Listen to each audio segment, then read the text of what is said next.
Come and Play with Me by Omar Cuellar. The year was 1985. Back then, I was 15. I lived in Montpelier, Vermont, a small, quiet town where the winters were long and the nights seemed endless. My house stood on a narrow street lined with bare trees, and my bedroom on the second floor had a large window overlooking the backyard. I was an only child, something that always weighed on me a little. My parents worked too much, and I spent long hours alone, reading comics or listening to rock cassettes on my old Walkman. That window was my connection to the outside world, my frame for watching the stars or the snow falling in silence. But that October night, when everything began, the window became something else, a doorway to the unknown. I saw him for the first time under the pale moonlight. He looked like a boy, or at least that's what he seemed to be, standing motionless in the garden like a statue. His skin was so white it almost glowed, as if made of porcelain, and his large dark eyes stared straight at me. He wore old clothes, a threadbare coat and pants that were too big for him, as though he'd pulled them from a forgotten trunk. I froze, hands trembling as I held the curtains slightly apart. Then he raised a bony hand and made a slow gesture, inviting me to come out. His voice, faint but clear, passed through the glass. "Come and play with me." I didn't answer. I closed the curtains and crawled under the blankets, heart pounding like a drum. The next night he returned. He appeared in the exact same spot, as if he had never left, and repeated the same words, "Come and play with me." His tone was soft, almost pleading, but something in it set my nerves on edge. It wasn't just his sickly pallor, or the way his lips barely moved when he spoke. It was a deeper feeling, as though he didn't belong to this world. I watched him from my bed, hidden behind the curtains. Though I didn't reply, he didn't move. He simply stood there, motionless in the cold, until dawn erased him like a dream. The nights continued like that, one after another. Every time darkness fell, he was there, in front of my window, with that same strange invitation. At first I tried to ignore him. I turned the music up louder, switched off the lights, even told my mother. But she just said it was my imagination, and that I should stop reading so many horror stories. My father, ever practical, checked the garden one morning and found no footprints in the snow. "It's just the wind moving the branches," he told me. But I knew it wasn't. He was real, persistent, and slowly I began to get used to his presence. Over time, my fear mixed with curiosity. One night, instead of hiding, I walked up to the window and looked at him closely. His eyes were like bottomless wells, but they didn't seem cruel, just empty. "Who are you?" I asked, my voice shaking slightly. He didn't answer directly. He only tilted his head and said, "I'm your friend. Come and play." I didn't open the window, but I stayed there, watching him. There was something sad about him, as if he were as trapped in that garden as I was in my room. It was the first time I didn't feel so afraid. That was how our strange friendship began. Night after night, we talked through the glass. He told me odd things, stories of dark, freezing places where the stars sang and the sky was black as ink. I told him about my life, school, how much I hated math class, my dream of owning an electric guitar. He never asked my name, and I never learned his, but it didn't matter. It felt like we understood each other without needing those details. I got used to seeing him there, pale and still, like a shadow that appeared only for me. Sometimes during the day I would catch myself thinking about him. Where did he come from? Why was he so pale? Once I asked if he was sick. He just gave a small, crooked smile that never reached his eyes. "I'm not sick," he said. "I'm just different." That intrigued me even more. I started sketching him in my notebook, scribbles of his thin figure under the moon, and imagining what games he wanted to play if I ever dared to go outside. But something always stopped me. A knot in my stomach, a voice in my head whispering, "Don't trust him." Weeks passed, maybe months. Winter grew harsher, and the cold fogged the window with every word we exchanged. He never seemed to feel it. His bare hands didn't tremble, and his breath never formed clouds in the air. One night he brought me something, a small, shiny black pebble that he placed in the snow right in front of the window. "For you," he said.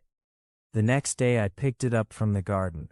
It was cold as ice, but strangely smooth. I kept it on my desk, and for some reason having it nearby made me feel more connected to him.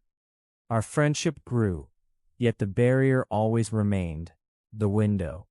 He never tried to come in, and I never dared go out. Still, every night he asked the same thing, "Come and play with me."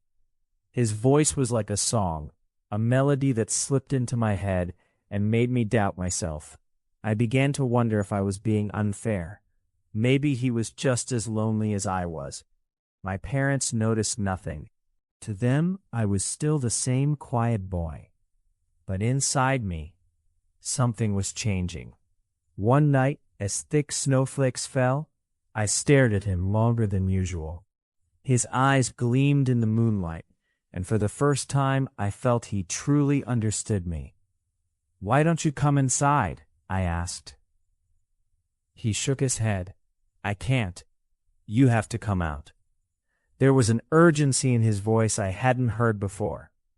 It frightened me, but it also touched me.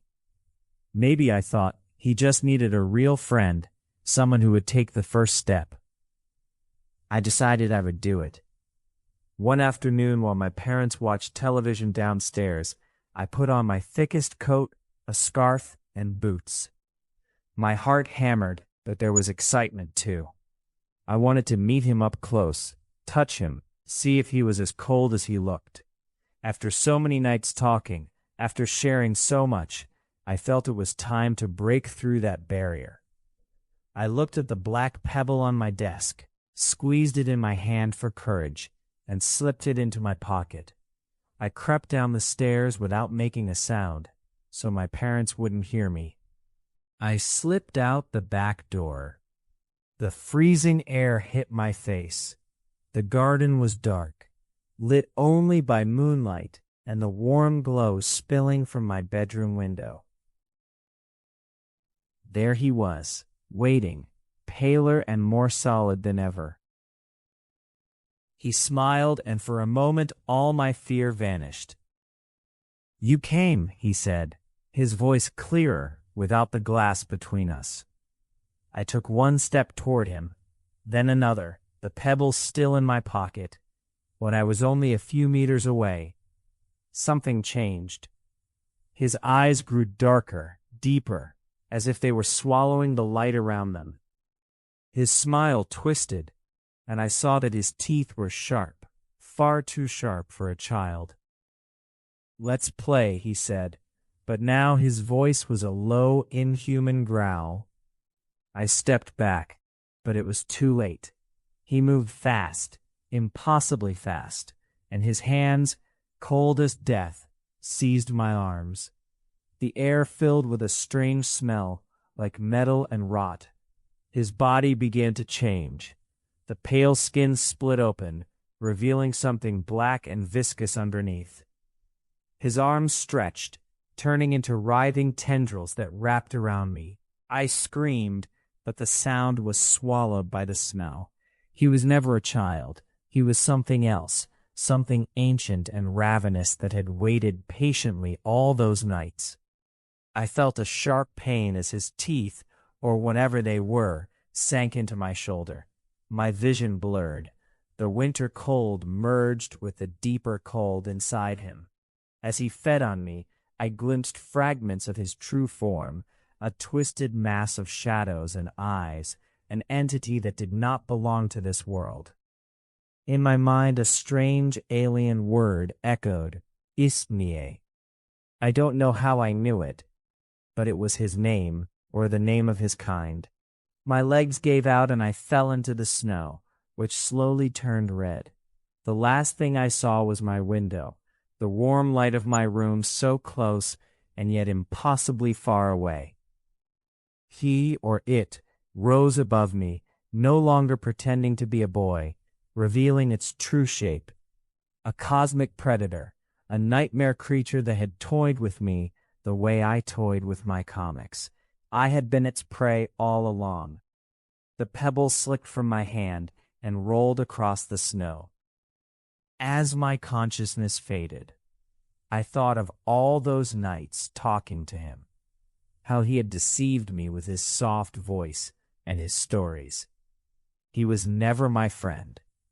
He was a hunter, and I was the fool who opened the door to the unknown. The snow kept falling, covering my body, or what was left of it. Inside the house, my parents heard nothing. The television droned on, oblivious to what had happened in the garden. Montpelier would wake the next morning as if nothing had changed, but I would no longer be there. The Ismie vanished into the night, sated, perhaps already waiting to deceive another lonely child in some other house. I never learned where he came from or why he chose me. Maybe he had always been there, lurking in the shadows of Vermont, a relic from a time before ours. Or maybe he came from farther away, from those dark places he spoke of, where the stars sing and the sky is black. All I know is that my curiosity was my undoing. If anyone finds this, if anyone ever reads my story, hear my warning. Don't look out the window when the night is too quiet. Don't speak to what you don't understand. There are things in this world, or beyond it, that don't seek friendship, but something far worse. I learned that too late. My name doesn't matter anymore. Now I am only an echo, a memory swallowed by snow and night. He invited me to play, and I was foolish enough to accept. Don't make my mistake. That night the garden stood empty once more. The window of my room remained open to the world, but no one was left to look through it. Only silence remained, and perhaps, in some other house, on some other night, he would appear again, pale and patient, searching for someone else to play with.